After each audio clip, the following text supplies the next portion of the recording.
యూరిన్లో protein పోవటం తెలుసుకోవటం ఎలా? ఇంతకుముందు మనం కారణాలు తెలుసుకున్నాం కదా, అసలు ఎట్లా తెలుస్తుంది? దానికి మొదటి test simple urine examination.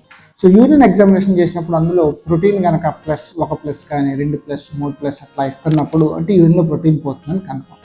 Next step ఏంటి? ఎంత ప్రోటీన్ పోతుంది అనేది క్వాంటిఫై చేయడం. దానికి 24 గంటల 24 hour urine protein creatinine ratio, అంటే మనం 24 గంటల పాటు యూరిన్ కలెక్ట్ చేసి అందులో ప్రోటీన్ ఎంత పోతుంది అనే విషయం నిర్ధారిస్తాం. అది ఐడియల్ టెస్ట్. అలా కుదరని పక్షంలో మనం స్పాట్ యూరిన్, అంటే మనం యూరిన్లోనే ఎగ్జాక్ట్ ప్రోటీన్ ఎంత పోతుంది అనే విషయం తెలుస్తాం. బట్ బెస్ట్ టెస్ట్ ఏంటంటే 24 గంటల యూరిన్ ప్రోటీన్. అట్లీస్ట్ మొదటిసారి అది చేసుకునేటప్పుడు అది చేసుకోగలిగితే మనకి ఎంత ప్రోటీన్ పోతుందనే విషయం తెలుస్తుంది. ఆ ప్రోటీన్ పోతుందని నిర్ధారించినప్పుడు అల్ట్రాసౌండ్ స్కాన్ చేస్తాం. అందులో కిడ్నీలో ఏమైనా ప్రాబ్లం ఉందా, కిడ్నీ సైజ్ తగ్గిందా అనే విషయం ఒకటి మనకు తెలుస్తుంది.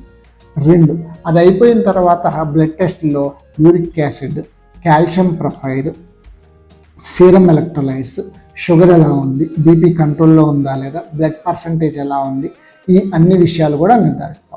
సో ఒకసారి ఈ పరీక్షలు చేసిన తర్వాత మనకి షుగర్ కారణం అనుకుంటే షుగర్ని కంట్రోల్లో పెట్టుకుంటూ ఆ యూరిన్తో ప్రోటీన్ తగ్గడానికి మందులు వాడుతూ ఉంటాం.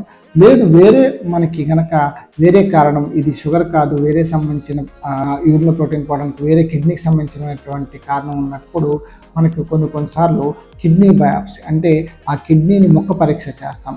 అది అవసరం పడవచ్చు. సో ముందు యూరిన్ టెస్ట్ చేసి తర్వాత 24 అవర్ యూరిన్ ప్రోటీన్ టెస్ట్ చేసి దానికి సంబంధించినటువంటి బ్లడ్ టెస్ట్ చేసినప్పుడు ఒక రకమైనటువంటి అవగాహన వస్తుంది. దాంతోపాటు కంటి పరీక్ష కూడా ఇంపార్టెంట్. ఆ తర్వాత ఈ టెస్టుల్ని ఆధారంగా చేసుకొని మనం వేరే టెస్ట్ని కారణాలు తెలుసుకోవడానికి ఉపయోగిస్తాం. నమస్తే.